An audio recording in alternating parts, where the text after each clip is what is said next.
سامنے سے حملہ کرے گا شیطان. کیا میرے نبی نے اپنا کیا حملہ ہے سامنے؟ کیا ہے؟ آخرت.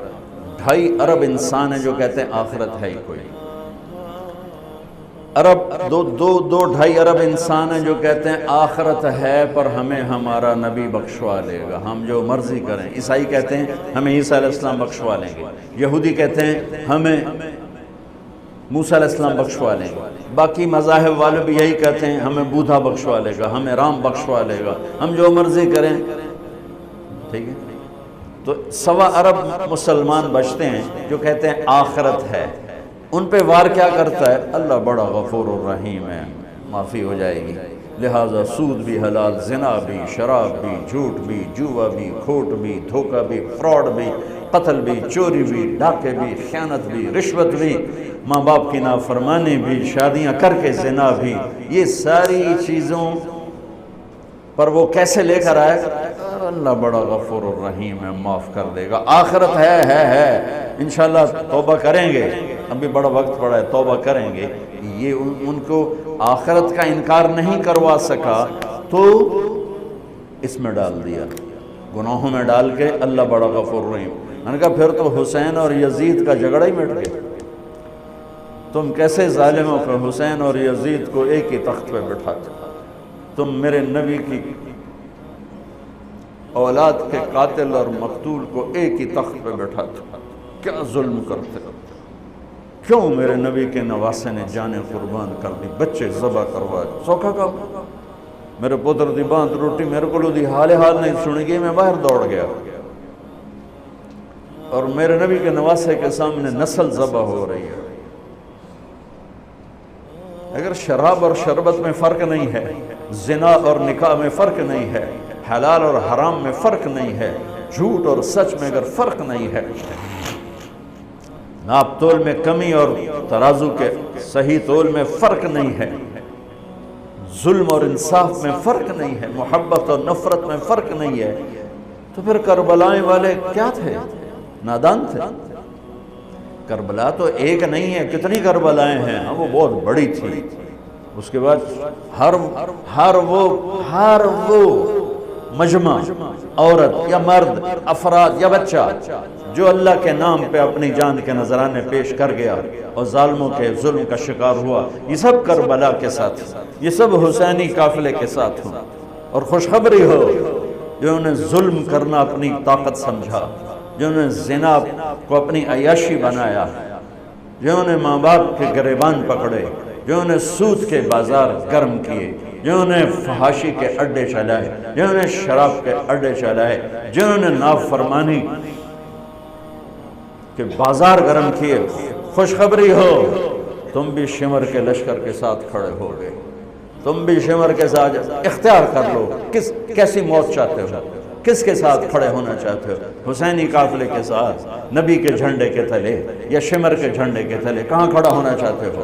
اس چند روزہ مٹ جانے والی زندگی. وَمَا الْحَيَاةُ الدُّنْيَا إِلَّا مَتَاعُ الْغُرُورِ لَعِبٌ وَلَهْوٌ وَزِينَةٌ وَتَفَاخُرٌ بَيْنَكُمْ وَتَكَاثُرٌ فِي الْأَمْوَالِ وَالْأَوْلَادِ كَمَثَلِ غَيْثٍ أَعْجَبَ الْكُفَّارَ نَبَاتُهُ ثُمَّ يَهِيجُ فَتَرَاهُ مُصْفَرًّا ثُمَّ يَكُونُ حُطَامًا وَفِي الْآخِرَةِ عَذَابٌ شَدِيدٌ وَمَغْفِرَةٌ مِّنَ اللَّهِ وَرِضْوَانٌ وَمَا الْحَيَاةُ الدُّنْيَا إِلَّا مَتَاعُ الْغُرُورِ. دھوکے کا گھر، مچھر کا گھر، مکڑی کا جالا، کسراب بقیۃ یحسبہ ظمآن ماء، ریت میں پانی نظر آتا ہے، پانی نہیں ہے، دھوکا ہے. اس دھوکے کے پیچھے کون سا سودا امت کرتی ہے؟ فیصلہ کر لو. ہاں، شیطان کا پہلا حملہ آخرت کوئی نہیں، ہم نے کہا ہے. تو پھر دوسرا حملہ پیچھے سے حملہ کیا ہے؟ دنیا اتنی خوبصورت کر کے دکھائے گا، دنیا پیچھے، کہ جنت یاد ہی نہیں رہے گی. کہے گا یہی جنت ہے. گلستان کالونی، گندا نالا تے نام گلستان کالونی.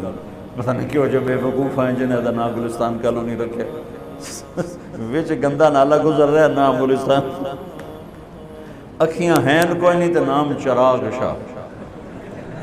کھوتے دا مالک میں نہیں تے نام سوار شاہ.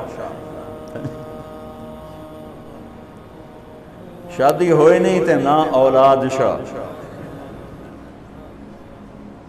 گلستان میں جو جوہر بھرے پڑے اور نام گلستان کالونی، پیچھے سے حملہ کروں گا، وہ کیا ہے؟ ان کا دنیا بڑی خوبصورت ہے، اس میں پھنسا تو بہت سے اس میں پھنس جائیں گے۔ آخرت ہے اللہ غفور الرحیم ہے، آپ پہ وکھی جیسی، اور دنیا میں الٹے ہاتھ سے حملہ کروں گا، وہ کیا ہے؟ زنا، شراب، چوری، ڈاکہ۔ ادھر الٹا اس ہاتھ پہ وہ گناہوں والا فرشتہ بیٹھا ہے، گناہ لکھنے والا، گناہوں والا نہیں، گناہ لکھنے والا فرشتہ۔ تو چوریاں، ڈاکے، ظلم، ستم، برائیاں، ایک پوری لائن، کتنا بڑا مجمع اس میں چلا گیا ہے۔ ادھر سے حملہ کروں گا، ادھر کیا ہے؟ نیکیوں کا فرشتہ۔ ایک طبقہ ہوگا جو آخرت کو نہیں بھلائے گا، جو دنیا کے چکر میں نہیں آئے گا، جو شراب زنا کے چکر میں نہیں آئے گا، جو سود جھوٹ میں نہیں آئے گا، وہ نیک پاک ہوں گے۔ ان کو کیسے چکر دے گا؟ انہیں نیکی کے تکبر میں پھنسائے گا۔ یہ پہلی صف دے نمازی جڑن، ان کو وہ زنا کی دعوت نہیں دے گا، جھوٹ بولنے کی دعوت نہیں دے گا، ان کو نیکی کے تکبر کی مار دے گا۔ یا ویکھا جو کی کر رہا ہے، اور ویکھا جو کی کر رہا ہے، اور انہوں ویکھا جو یہ ساری آنکھیں اوروں پہ ان کو لگوا دے گا، وہ ایسا، وہ ایسا، اور میں تو اللہ کا فضل ہے، ہم تو اللہ کے فضل سے، اور وہ تو ایسے، اور ہم تو اللہ کے فضل سے، ان کے بچے ایسے، ہمارے بچے اللہ کے فضل سے۔ ان کو نہیں پتہ یہ نیکی کے تکبر میں پھنس چکے ہیں، اور نیکی کا تکبر اسی طرح انسان کو برباد کرتا ہے جیسے زنا برباد کرتا ہے، جیسے سود اور جھوٹ برباد کرتا ہے، جیسے ماں باپ کی نافرمانی، جیسے بددیانتی، رشوت، جیسے چوری ڈاکے انسان کو ذلیل و خوار کرتے ہیں، ایسے ہی نیکی کا تکبر انسان کو تباہ و برباد کر دیتا ہے۔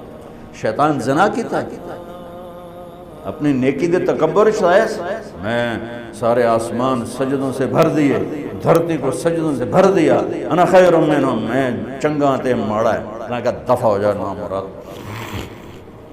نیکی کرنا بھی مشکل ہے اور اس کو سنبھالنا اس سے بھی مشکل ہے۔ اس لیے میرے بھائیوں، میں ہاتھ جوڑ کے کہتا ہوں، جن کو اللہ نے نیکی کی توفیق دی ہے، اس زبان سے یہ زبان کسی پہ نہ چلانا ورنہ تم پہ چل جائے گی۔ یہ ان آنکھوں سے کسی کے عیب نہ دیکھنا ورنہ گرفت میں آ جاؤ، کسی کو حقیر نہ جانا۔ اب شیطان حملہ کرتا ہے، آخرت بھلاتا ہے، دنیا رنگین دکھاتا ہے، نافرمانی میں ڈالتا ہے، نیکی کے تکبر میں ڈالتا ہے، تو اب کیا کرے؟